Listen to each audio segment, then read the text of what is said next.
This is an ordinary delivery box. I never would have thought that it would become retractable wolverine claws. They can retract automatically when not in use. Let's take a look at how they are made. First, you need to make a small box out of cardboard.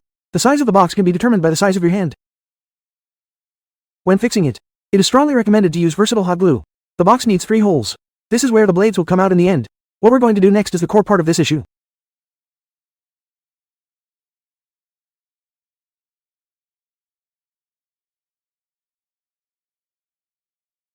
It's important to note here that the width must be slightly smaller than the box. Be sure to test for smoothness before installation. Choose half a toothpick. Apply hot melt glue. Fix it to the center part of the back cover. Be careful to leave a section at both ends without glue.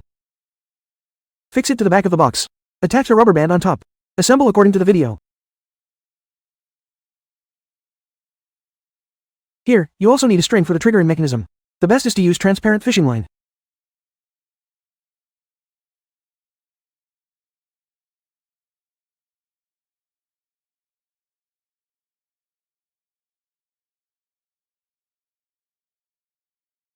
After everything is completed, put on the cover. Lastly, secure the arm section. Stick transparent tape on one side of the fixing ring at the back. Stick double-sided tape on one side. This way, it's easy to adjust the size once worn. Finally, slip on the string. Just by making a fist, 3 blades will be pulled out, and they retract automatically when you extend your hand. It's fun and doesn't hurt people. If you have time, I highly recommend making one.